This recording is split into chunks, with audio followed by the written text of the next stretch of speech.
What's going on, everyone? My name is Miles. Welcome back to another video. In today's video, I wanted to discuss something that was actually discussed yesterday in our Squadcast podcast.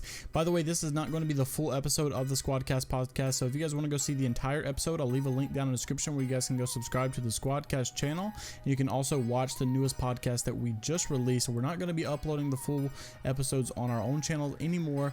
They're only going to be exclusive to the Squadcast channel itself, so make sure to go check out those videos. But I wanted to take a segment from it and make my own video out of it, and that's something I've been thinking about for a while now, which is the season 4 legend buffs that are going to be coming here in season 4, which is actually only a month away, which is really hard to believe at this point. Like, just the fact that season 3 is already over. I do feel like season 3 was extremely long, but it's good to know that season 4 is just right around the corner, and that's something that's really exciting for us to talk about. So in doing this, we always know that every new season that comes out, we're going to have some meta changes, we're going to have some buffs, we're going to have some nerfs, we're going to have some balances between all the legends, but not only the legends but also the weapons. Now, we don't know which ones are coming. Like I said, I would imagine one of them is going to be Crypto and probably Mirage, but I cannot guarantee that. We're going to be talking about in this video a survey that was released that talked about the community's feedback on which legends they think need to be buffed for season 4, and to no surprise, Crypto was one of those, and also Mirage was one of those that think that they need a buff.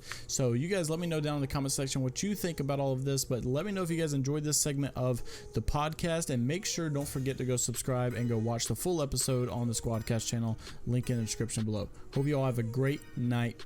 Peace. And we're going to start off with some character buffs and balances, and a lot of you guys may have seen these surveys talking about these legends not too long ago, and so I kind of want to just jump in and see not only where you guys have to say in the comment section below of how you guys feel about this, because I think this is only over 2,000 people, so obviously there's a lot more opinions that need to be talked about and discovered on how you guys feel about this. But I also obviously want to get the opinions of all of us here on the podcast. So I want to ask Seth first off. Seth, what do you think about these legends, their buffs, their abilities, and who do you think most of all needs to be buffed?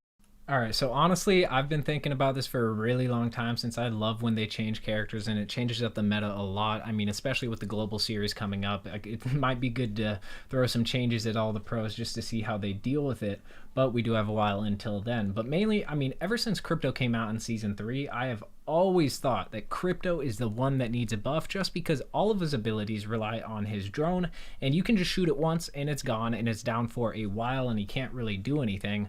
So if I were to say one character, I'd say probably Crypto should deserve a buff, but I don't really know how they should do it. What type of buff do you guys think Crypto should have if they were to buff him? I was thinking for Crypto, how you said everything, all of his abilities rely on his drone. I think that being able to grab maybe 1 or 2 items, like while you're looting with the drone, it would definitely be a big advantage. I mean, that's just an idea. I'm just throwing it out there. Yeah, I think that would be pretty cool as well. I saw a concept for that actually on Reddit, and it definitely wouldn't be bad, especially since like he has the ability, or his drone has the ability, to open up loot bins, and like, what is the reason for that if he can't even carry any items away? Yeah, even if it was only 1 or 2 items, I mean, that's going to make a world of a difference as far as a buff goes for Crypto. Also, Yeah, I it kind just of doesn't thought make any sense at all to me how, like, exactly like you said, why would you be able to open up doors and bins and not even be able to do anything with the drone other than pick up banner cards? That's obviously pointless, and not only like just something like an opinion of, oh, this should be changed, like that's completely useless to be able to open up a bin and not be able to do something with it. So that's something that they should obviously do, and I think that they would obviously see that as game developers to know that's not a good idea.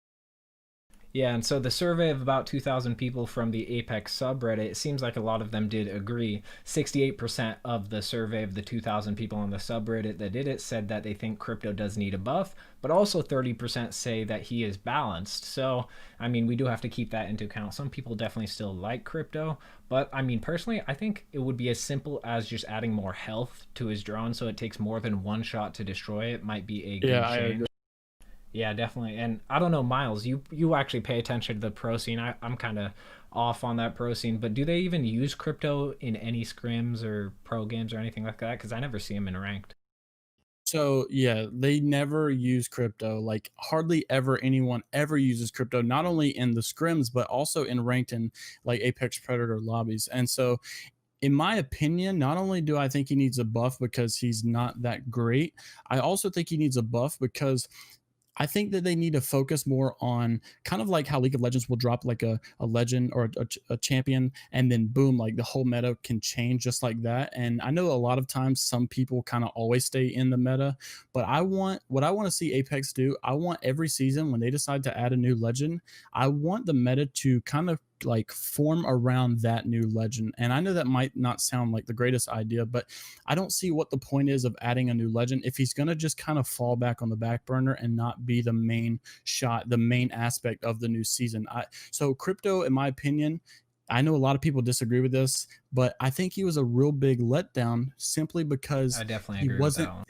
he wasn't put on the main screen of Apex. He wasn't put on like the main. Obviously, he was put on the actual main screen, but he wasn't put on like the main stage. Like not everyone talks about how good Crypto is and how much of a legend he is, because he's not. It's still Wraith. It's still Pathfinder. And the third one kind of goes all over the place. But I just think for every new season, like for instance, season 4 comes out, I think Revenant needs to be one of the best characters. I think the meta needs to be revolved around him, because that's what's going to bring more attention around season 4 Revenant and the legend that they associate it with. So that's what I think that they need to do. Now, I have a question for Luke, because not a lot of people use Mirage in rank or had to call him out. Or I had to call him out because the Mirage main. So not a lot of people obviously use Mirage for ranked or the pro scene, but 91% of these people in the survey said that Mirage needs a buff. Now, coming from a Mirage main, as I Luke Games, Mirage, we called you Mirage. Luke, what do you think needs to happen to Mirage, and do you agree with the 91% that Mirage needs a buff? Oh, I definitely agree that he needs a buff. It's just, how do you find buffs for certain abilities? Because just adding, like they did with the big characters where they have damage reduction, you can't just do that for every character. Mirage, what can you add to him except for maybe make his bamboozles a little more lifelike, maybe make them come out as different characters, or maybe he has multiple, or if they even that's a if they different characters, I think would really change it up for him, because then we all know if we see a Mirage just running in a straight line, it's probably a bamboozle. Exactly. But if it's a different character running in straight line, you might be confused. And maybe even having his ultimate cooldown be shorter. But besides that, I still enjoy his ultimate cooldown. If it if it lasted longer, it may be a lot more effective for better players to give them a consideration, because you could completely reposition. Yeah, I think with how you said something about his bamboozle making him be able to use different characters as the bamboozle, I think that'd be pretty good.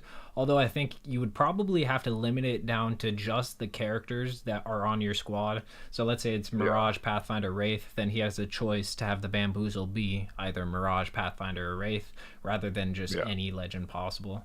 So, I think that would be a good idea. Either way, I think that's a great way to go about it.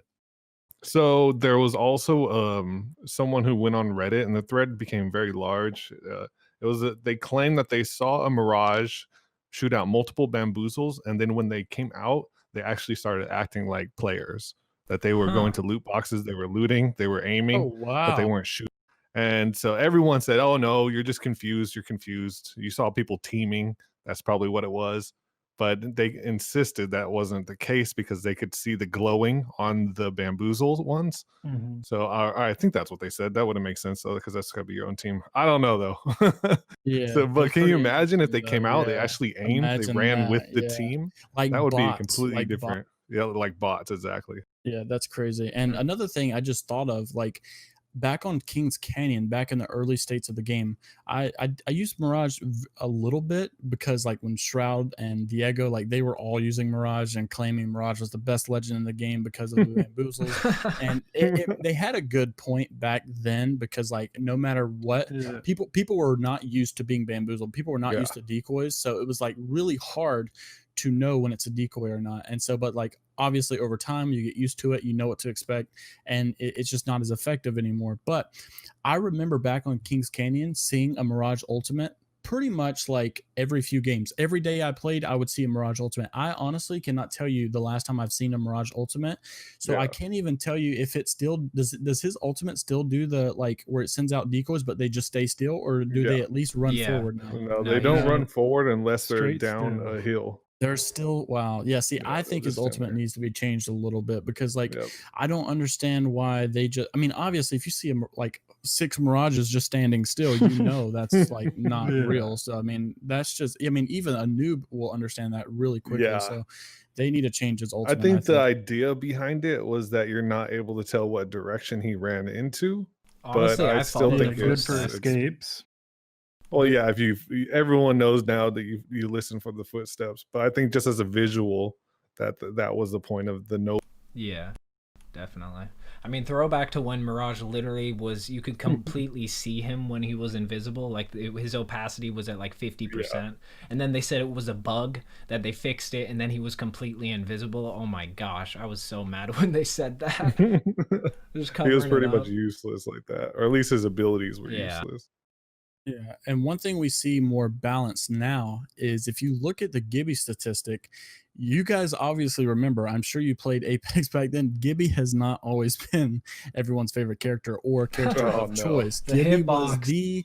he was the worst character in the game by far for a long time. And now since they've gave him his buff in season 3, I remember when season 3 first came out, now that we think about it, and I was so surprised that Gibby was the one that got the buff. I was not know. expecting Healing, Gibby to. Yeah, I And was very surprised. We were too. all talking about, oh, crypto's being released, crypto's coming out, and then like what really everyone was talking about is, bro, this Gibby buff is going to be huge. Like this is going to. So that's another thing. I was like, Gibby should not be the main focus of season 3. Like, when season 3 launches, we should not be talking about Gibby's buff. We should be talking about crypto. So season 4, I hope they fix that. I hope it's more about Revenant rather than say Caustic getting a buff or a nerf or Mirage. But I definitely getting think a there nerf or should whatever. be some changes to characters. Oh, with for season sure, 4. for sure. That's how you keep And the- people interested. I mean, Yeah, as soon for as sure. Revenant comes out, even if it's just for the first few days, and one of his abilities, like his tactical, his ultimate, is a little bit too much, and people think it needs to be nerfed, that's going to draw people in to play the game. They want to abuse Revenant too. They want to play with him for a couple days. Even if it just draws people in, I think it would be a positive for the game to have a high tier, a quality legend right when the season releases, not making them like I agree. I had someone actually comment that specific thing. They literally said this.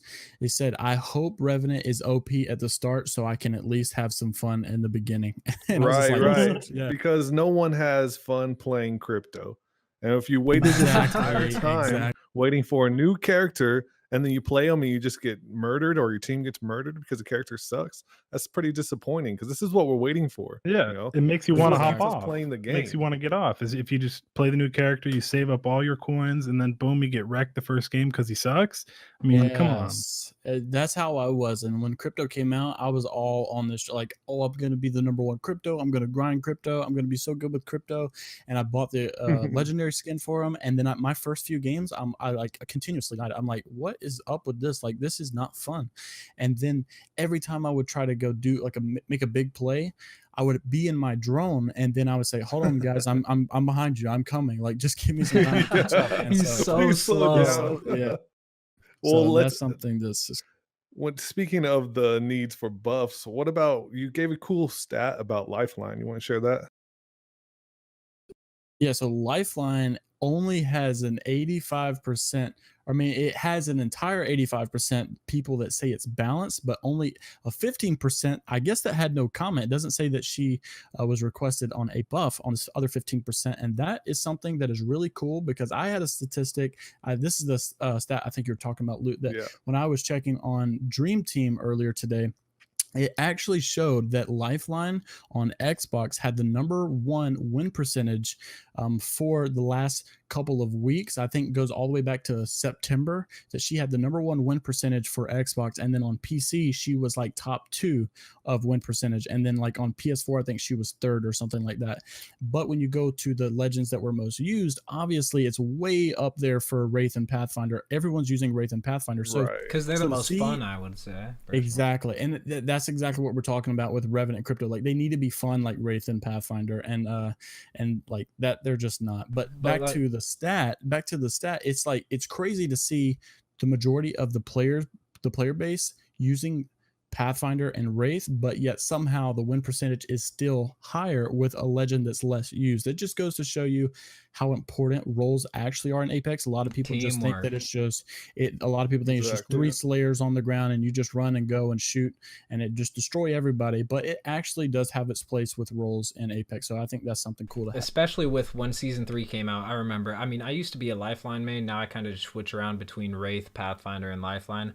But when they added the gold backpack and made the change to the Guardian Angel, the fact that you can res people with half health, like half shield, and that's absolutely huge with Lifeline because she's also got that shield that just blocks people. So, I mean, that is definitely probably one of the main factors as to why she has such a high win rate because, I mean, getting those quick reses off your teammates when they're downed and then coming back up with shield and health already is absolutely huge, especially when you're getting third-partied, which we all know is extremely common in Apex Legends. Yeah. Oh yeah. I think it's cool to have that. It kind of reminds me, Miles. You always say reminds me you somewhat of League of Legends. How they have different roles like mid lane, support. They have jungles. I think that's how it's actually playing out in Apex. Is Lifeline is more of a support type character, and it's clearly winning games. I mean, quite literally. Yeah, exactly.